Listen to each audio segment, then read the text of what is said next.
पिछले लेक्चर में हमने देखा कि प्लेटो के लिए जस्टिस का मतलब हार्मनी और फंक्शनल स्पेशलाइजेशन है।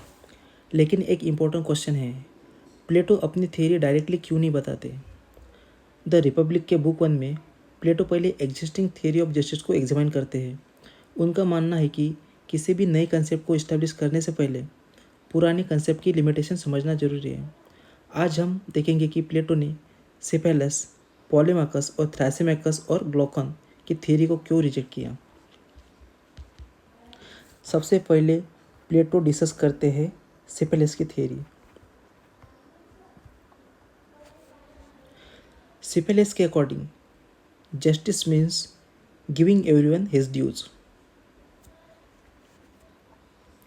फर्स्ट लुक में ये डेफिनेशन काफ़ी रीजनेबल लगती है, लेकिन प्लेटो एक क्वेश्चन रेज करते हैं, क्या हर सिचुएशन में किसी को उसकी चीज़ वापस देना मॉरली राइट होगा? सपोज आपका दोस्त अपनी स्वॉर्ड आपके पास रखकर चला जाता है, बाद में वो मेंटल इंस्टेबिलिटी की कंडीशन में उस स्वॉर्ड को वापस मांगता है, क्या उस स्वॉर्ड को उस स्थिति में देना जायज़ होगा? प्लेटो कहते हैं नहीं। यानी जस्टिस को ब्लाइंडली डिफाइन नहीं किया जा सकता। अब आते हैं पॉलीमार्कस पे। उनके according justice means helping the friends and harming the enemies. Plato इसे भी रिजेक्ट करते हैं। उनका आर्ग्यूमेंट है, a truly just person never intentionally harm another person.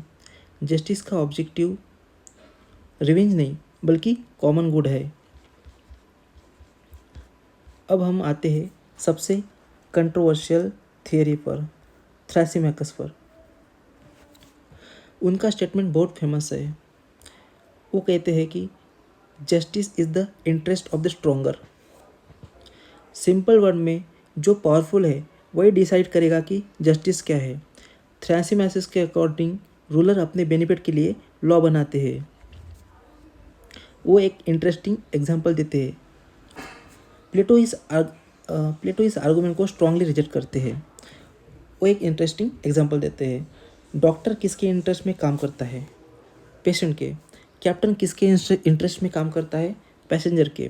इसी तरह आइडियल रूलर भी अपने बेनिफिट के लिए नहीं बल्कि सोसाइटी की वेलफेयर के लिए गवर्न करता है। प्लेटो के अकॉर्डिंग रूलर का ऑब्जेक्टिव कॉमन गुड होना चाहिए, ना कि पर्सनल इंटरेस्ट। अब आते हैं ग्लॉकन के थ्योरी पर। ग्लॉकन के अकॉर्डिंग जस्टिस एक सोशल कॉन्ट्रैक्ट है। लोग नेचुरली जस्ट नहीं होते, वो सिर्फ पनिशमेंट से बचने के लिए रूल्स फॉलो करते हैं। यानी जस्टिस एक आर्टिफिशियल अरेंजमेंट है। प्लेटो इस व्यू को भी रिजेक्ट करते हैं। उनका मानना है कि जस्टिस किसी के एग्रीमेंट से नहीं बनता। Justice is a natural virtue rooted in human soul. अगर इंडिविजुअल के कैरेक्टर में जस्टिस नहीं हो तो सिर्फ कॉन्ट्रैक्ट या लॉ बनाने से कुछ फ़ायदा या कुछ बेनिफिट नहीं मिलता। इसीलिए प्लेटो जस्टिस को एक्सटर्नल इंस्टीट्यूशन से पहले इंटरनल मॉरल क्वालिटी मानते हैं। अब आते हैं समरी पर। तो आज हमने देखा कि प्लेटो अपनी थ्योरी को इस्टेब्लिश करने से पहले 4 एग्जिस्टिंग थ्योरी को रिजेक्ट करते हैं। उनके हिसाब से सिफेलिस की डेफिनेशन इनकम्प्लीट और टू नैरो है, और पॉलीमार्कस जस्टिस को पार्शल बनाती है। थ्रासिमैकस जस्टिस को पावर से जोड़ देते हैं, और ग्लॉकन जस्टिस को आर्टिफिशियल कॉन्ट्रैक्ट है ऐसा मानते हैं। लेकिन प्लेटो कंक्लूड करते हैं कि justice is a moral virtue aim at common good. तो नेक्स्ट लेक्चर में हम Plato concept of justice, bond of society और उसकी इम्प्लीकेशन को डिस्कस करेंगे। Thank you.